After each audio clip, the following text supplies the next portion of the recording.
సంగారెడ్డి జిల్లా జోగిపేటలో వైద్యులు విధులు బహిష్కరించారు. నల్ల బ్యాడ్జీలు ధరించి ర్యాలీ నిర్వహించారు. కోల్కతాలో మెడికోపై జరిగిన దాడిని ఖండించారు. వైద్యులపై దాడులు జరగకుండా కొత్త చట్టాలు తీసుకురావాలని కోరారు. ఇకనైనా ఆసుపత్రి వైద్య నర్సింగ్ సిబ్బందికి రక్షణ కల్పించాలని డిమాండ్ చేశారు.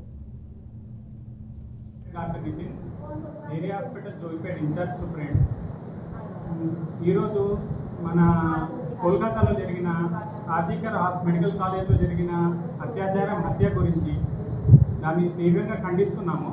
దానివల్ల తెలంగాణ గవర్నమెంట్ డాక్టర్స్ అసోసియేషన్ ప్రకారం 9 నుంచి 10 గంటల దాకా మేము బ్లాక్ బ్యాడ్జెస్ పెట్టుకునేసి విధులు బహిష్కరించి 9 నుంచి 10 గంటల దాకా ఓపీస్ రన్ చేయకుండా మద్దతు తెలిపాము.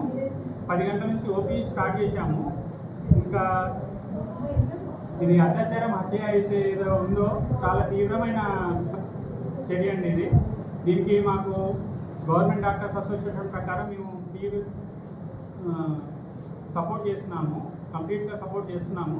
ఇంకా మాకు సెక్యూరిటీ కల్పించాలని గవర్నమెంట్ హాస్పిటల్, ప్రైవేట్ అనే కాదు గవర్నమెంట్ హాస్పిటల్లో కూడా మాకు సెక్యూరిటీ కల్పించాలని, ఎస్పెషల్లీ మెయిన్గా నైట్ డ్యూటీ అప్పుడు లేడీ డాక్టర్స్ ఉంటారు, చాలామంది ఉంటారు, వాళ్ళకి సెక్యూరిటీ కల్పించాలని కోరుతున్నారు. నిందితులను ఆ ఇన్సిడెంట్ సంబంధించి నిందితులని త్వరగా పట్టుకొని శిక్షించాలని కోరుతున్నాం.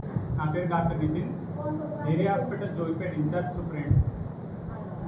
ఈరోజు మన కోల్కతాలో జరిగిన ఆర్జికర్ మెడికల్ కాలేజ్లో జరిగిన